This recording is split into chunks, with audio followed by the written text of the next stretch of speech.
환불해달라는 말 한마디에도 이 구조가 들어있습니다. 나는 소비자인데 어느 순간 피고인이 됩니다. 나는 돈을 돌려받고 싶은 건데 어느 순간 내 인격을 증명하려고 합니다. 왜 우리는 돈을 냈는데도 뭔가를 요청하려는 순간 먼저 죄인이 될까요? 요즘 이런 얘기하면 바로 사람들이 반응하는 게 있습니다. 결제를 하고 안 쓴 건 본인 책임 아닌가? 사용하고 사용 기간이 지났으면 끝난 거 아니야? 그걸 이제 와서 환불해달라는 거는 조금 그렇지 않나? 서비스 제공자와 개인적인 친분이 있으면 더 조심해야지. 그 사람도 불편할 텐데. 솔직히 맞는 말도 있습니다. 결제는 내가 했고 참여를 한 것도 나입니다. 사용을 누가 억지로 막은 것도 아니죠. 그러니까 네가 안 썼잖아 라는 완전히 틀린 말이 아닙니다.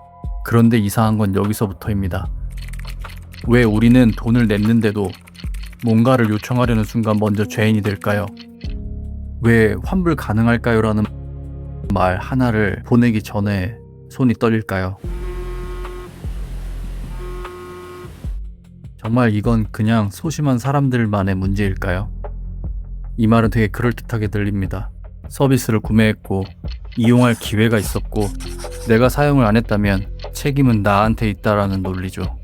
실제로 어느 정도는 맞습니다. 모든 환불 요청이 정당한 건 아니고 사용하지 않았다는 이유만으로 무조건 돈을 돌려받을 수 있는 것도 아닙니다.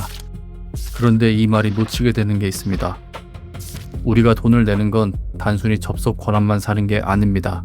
기대를 삽니다. 분위기를 삽니다. 운영의 지속성을 삽니다. 내가 이 서비스 그룹에 참여하면 뭔가 배울 수 있겠지. 사람들과 소통할 수 있겠지. 혼자서는 못하던 걸 할 수 있겠지. 그런 가능성에 돈을 냅니다. 그런데 막상 들어가 보니 기대와 다르고 흥미가 떨어지고 제공됐던 내용들이 나와 맞지 않았고 결국 서비스가 종료된다는 분위기까지 온다면 얘기는 조금 달라집니다. 물론 내 책임이 사라지는 건 아닙니다. 하지만 모든 책임이 내 쪽으로만 쏠리는 것도 이상합니다. 예를 들어 헬스장을 등록했는데 내가 안 간 건 내 책임입니다. 그런데 헬스장이 갑자기 운영을 축소하고 수업이 줄고 분위기가 바뀌고 결국 문을 닫는 흐름이라면 네가 안 왔잖아. 이 한마디로 끝낼 수 있을까요? 개인 책임은 있습니다. 하지만 개인 책임만으로는 설명이 안 되는 상황도 있습니다.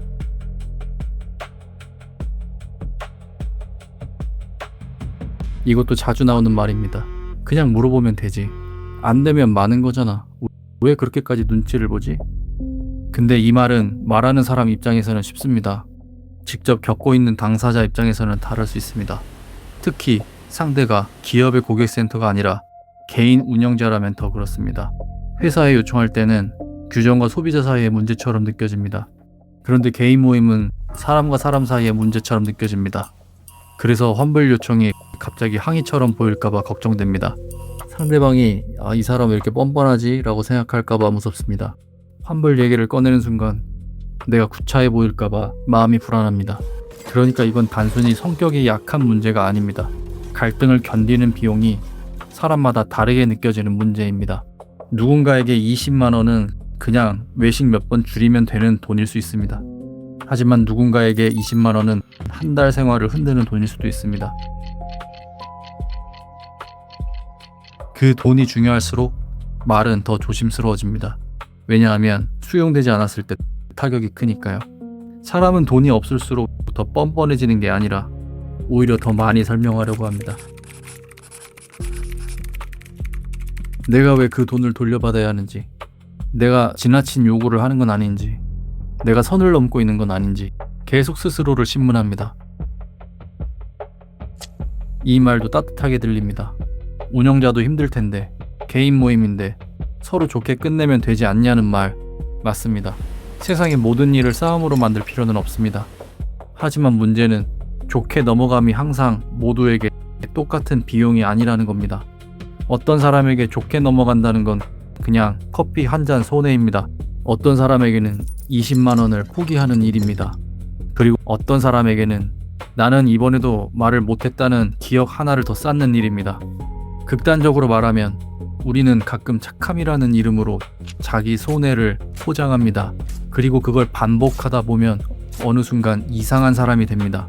겉으로는 착해 보이는데 속으로는 억울한 사람, 아무 말도 안 했는데 지 혼자 상처받는 사람, 손해는 봤는데 그 누구도 손해를 모르는 사람. 이건 개인의 마음 문제이기도 하지만 동시대의 시대의 문제이기도 합니다. 요즘 사회는 웬만한 실패를 전부 개인이 자기 관리를 실패한 것처럼 보게 만듭니다. 돈을 잘 못 썼다. 너의 판단력 문제. 서비스가 별로였다. 네가 잘 알아봤어야지. 말을 잘 못했어? 너가 소심한 거잖아. 손해봤다고? 너가 똑똑하지 못한 거지. 작가 한병철의 피로사회라는 책에서는 이런 말을 합니다. 성과 주체는 자기 자신을 착취한다. 그것은 가해자인 동시에 피해자다. 쉽게 말하면 요즘 사람은 누가 때리지 않아도 스스로를 몰아붙인다는 뜻입니다. 못한 것도 내 탓, 안 된 것도 내 탓, 불안한 것도 내 탓. 환불해달라는 말 한마디에도 이 구조가 들어있습니다. 나는 소비자인데 어느 순간 피고인이 됩니다. 나는 문의를 하는 건데 어느 순간 변명을 준비하고 있습니다. 나는 돈을 돌려받고 싶은 건데 어느 순간 내 인격을 증명하려고 합니다. 누군가는 말합니다. 난 안 그래. 나는 할 말 해. 그럴 수 있습니다. 돈 문제에서는 강한 사람이 있습니다. 환불 요청, 협상, 계약 이런 건 딱딱 잘하는 사람이 있죠. 그런데 사람마다 약한 분야는 다릅니다. 누군가는 돈 앞에서 약해지고 누군가는 외모 앞에서 약해집니다. 누군가는 건강이 불안해서 몸이 약하고 누군가는 연애할 때 판단력이 흐려집니다. 누군가는 커리어, 누군가는 노후, 누군가는 인정욕구 앞에 쉽게 흔들립니다. 그러니까 이건 저 사람은 왜 저렇게 소심하지로 끝낼 문제가 아닙니다. 우리 모두는 어떤 영역에서는 말도 안 되게 작아집니다. 그리고 그 영역에서는 평소보다 더 쉽게 돈을 쓰고 더 오래 참고 더 많이 자책합니다. 나는 안 그럴 것 같죠. 근데 내 약한 지점을 정확히 찌르는 상황이 오면 사람은 생각보다 쉽게 무너집니다. 그때 필요한 건 비웃음이 아니라 구조를 보는 눈입니다.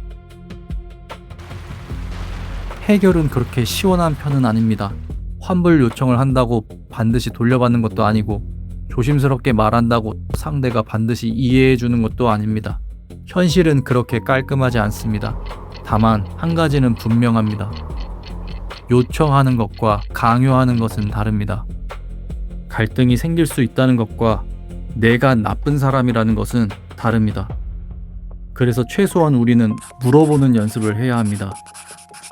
가능한 범위에서 조정이 될까요? 어렵다면 일부 환불이나 다른 대안은 있을까요?